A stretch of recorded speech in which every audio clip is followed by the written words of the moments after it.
Opening scene takes place at a college festival, where the heroine is performing a song on stage. Simultaneously, someone wearing a mask is seen walking backstage. Another individual is taking photos of the event, which happened 15 years ago. Fast forward to the present, the same person prints the old camera rolls in a darkroom. After examining the photos, he approaches the heroine. His name is Anthony, her ex-boyfriend from college. They studied together at Mosby College, but the heroine broke up with him 15 years ago. His sudden reappearance surprises her. Anthony now works as a professor at Mosby College.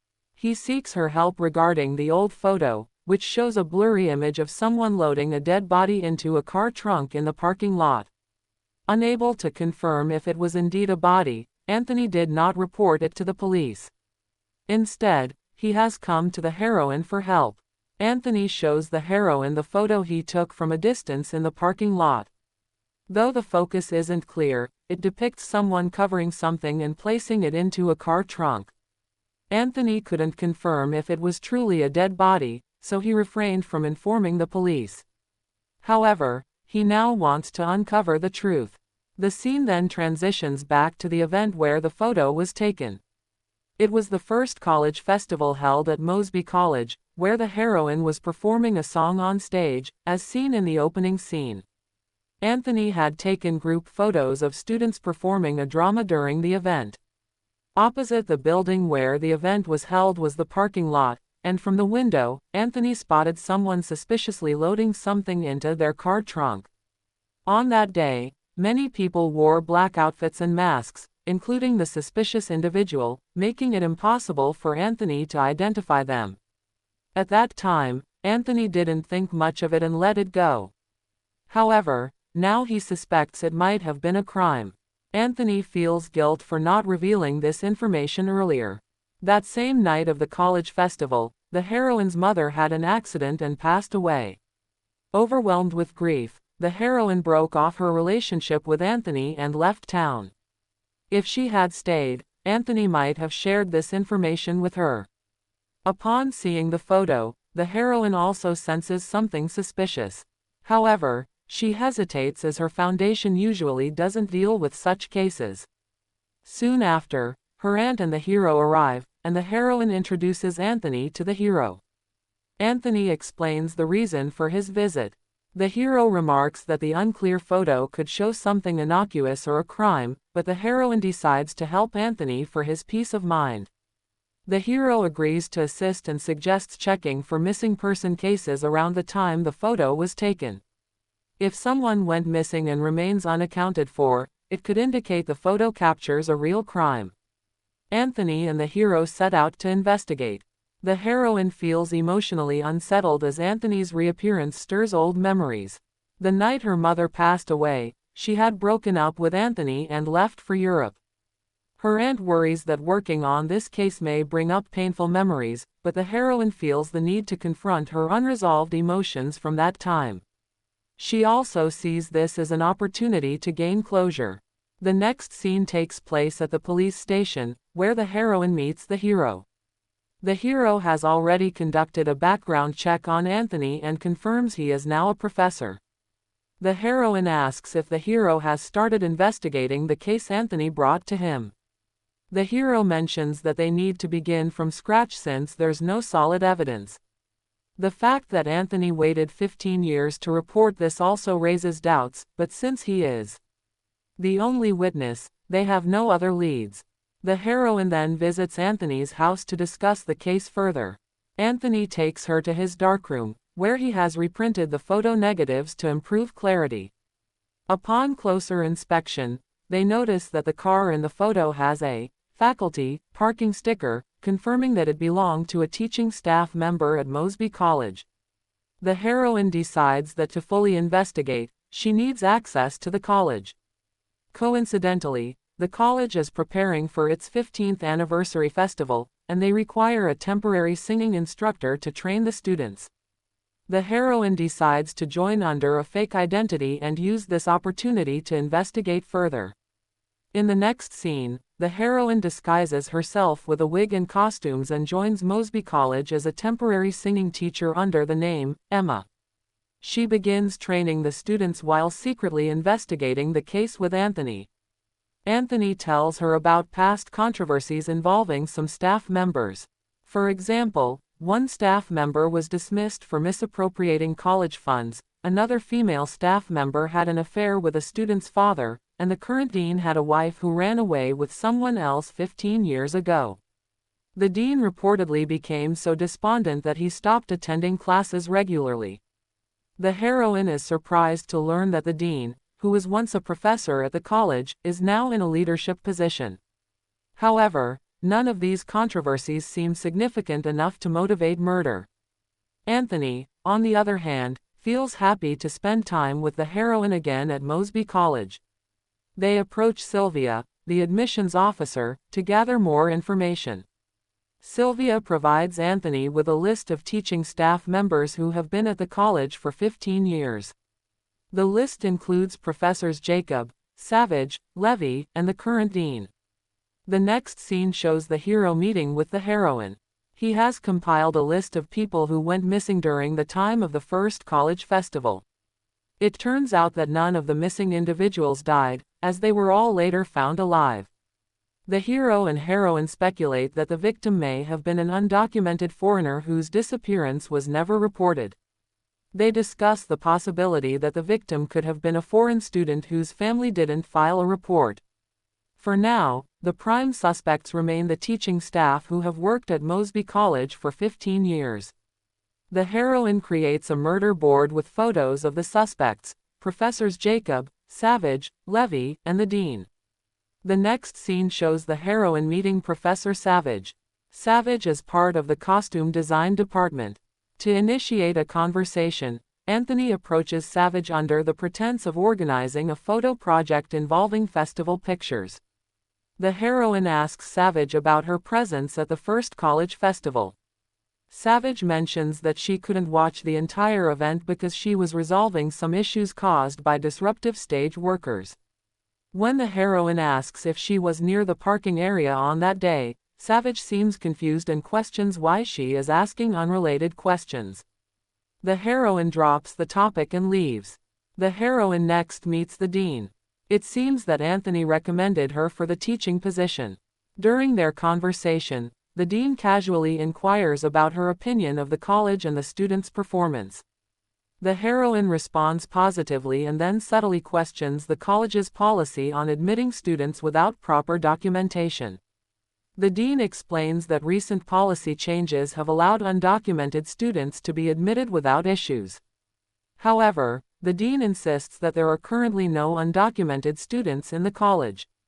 The dean becomes suspicious of the heroine's line of questioning, but the heroine deflects by claiming she's searching for an old undocumented student she had heard of.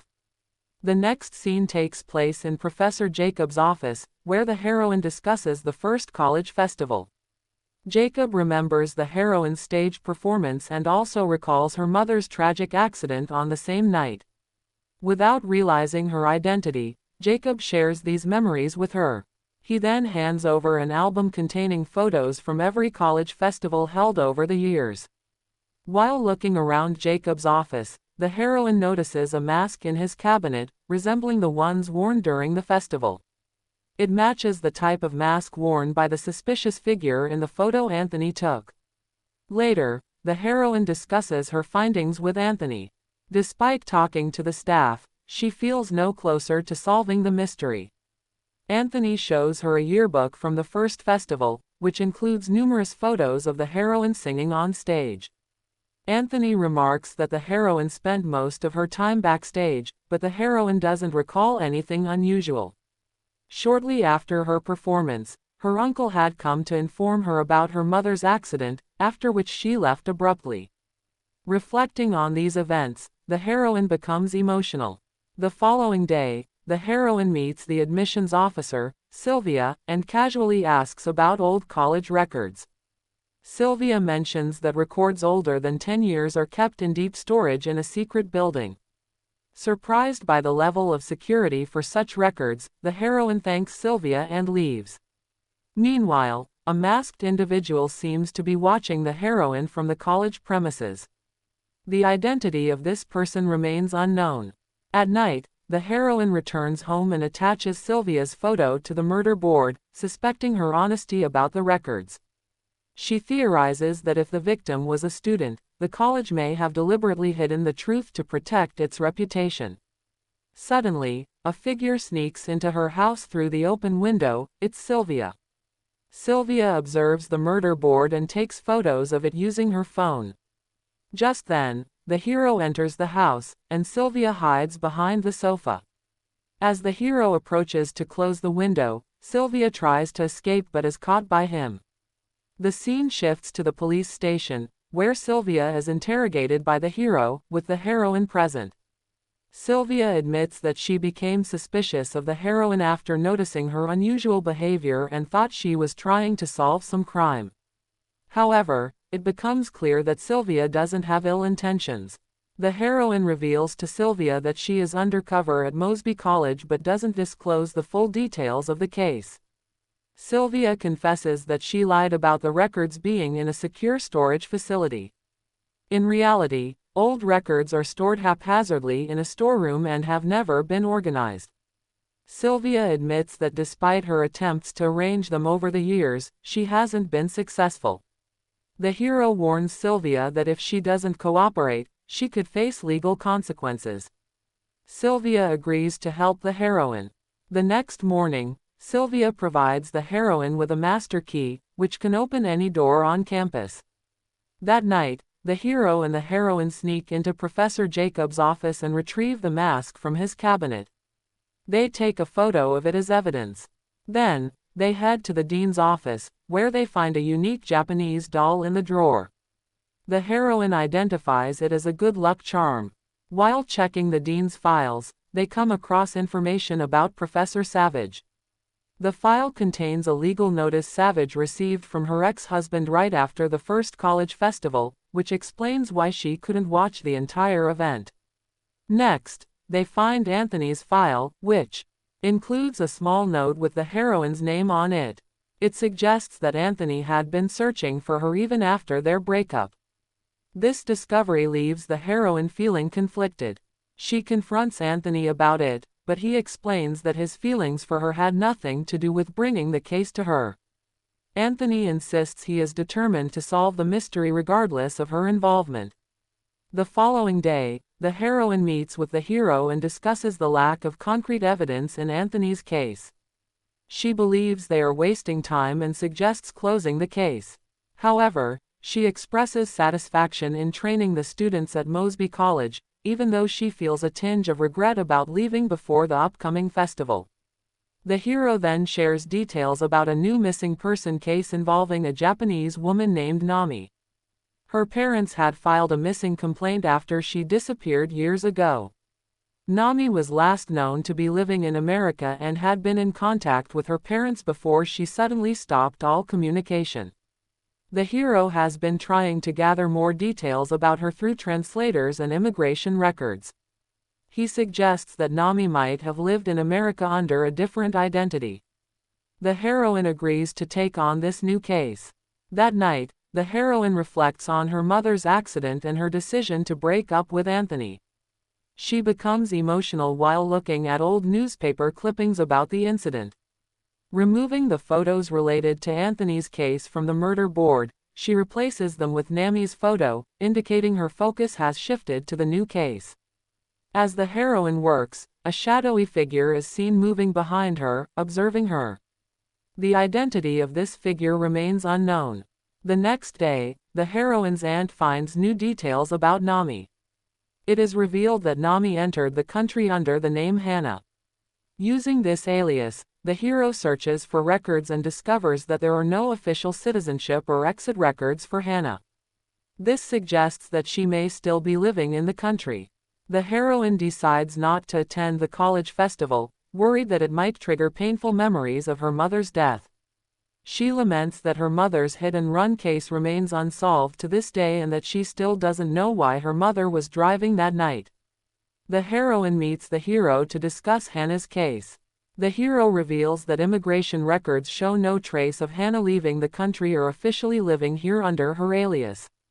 The heroine speculates that Hannah may still be in the area. Their conversation shifts to the unresolved hit-and-run case involving the heroine's mother. The heroine recalls that a witness from that night saw the car involved and identified part of the license plate, which began with ROB. Despite this clue, the authorities were unable to trace the vehicle. The heroine expresses guilt over being unable to solve her mother's case, despite solving numerous other cases. She regrets her hasty decision to leave town after her mother's death, as it deprived her of the chance to investigate the truth back then. The hero consoles her. Later, Anthony visits the heroine to thank her for helping with his case, despite it being unresolved. The heroine mentions her new case involving Hannah. When Anthony sees Hannah's photo on her phone, he asks why she has it. The heroine explains that it's connected to their missing person case. Shocked, Anthony reveals that Hannah worked as a maid at Mosby College. This revelation surprises both the hero and heroine. They recall the Japanese doll found in the dean's office and begin connecting the dots between Hannah and the college. The timeline of Hannah's disappearance coincides with Anthony's photo of the dead body in the car trunk. The hero and heroine now suspect that Hannah might be the victim in Anthony's photo. Realizing there is more to uncover, they start investigating how Hannah became connected to Mosby College and who might have hired her. The hero visits the dean's house, while the heroine goes to the dean's office. However, neither finds the dean at their respective locations. The story then shifts to the 15th College Festival, where the heroine encourages the students to perform well. Sylvia approaches the heroine and informs her that old security footage from the college has been recovered. Despite the footage being from years ago, it is still intact. The hero and heroine review the footage and find a tape from the time of the first college festival. Playing the tape reveals a secret. The footage shows Hannah cleaning the dining hall, with the dean entering and grabbing her aggressively. They appear to have a heated argument, after which the dean angrily storms off. This confirms that the dean and Hannah were involved in a relationship 15 years ago. The hero and heroine visit the dean's house again, but he is still missing. They suspect he might appear at the festival that evening and decide to confront him there. As they leave the house, a shadowy figure watches them from a distance. It appears to be the dean. The 15th College Festival begins, and the hero stands at the entrance, checking people dressed in black with masks to ensure no suspicious individuals enter. Meanwhile, the heroine is backstage, preparing the students for their performances. As the students perform on stage, a figure dressed in black and wearing a mask approaches the backstage area. Suddenly, the figure grabs the heroine, covers her face, and forces her into a car trunk. Shortly afterward, Professor Savage informs the hero that both the heroine and the dean are missing. Alarmed, the hero searches backstage and finds the heroine's chain on the ground. He realizes that the dean may have kidnapped her and rushes to find them.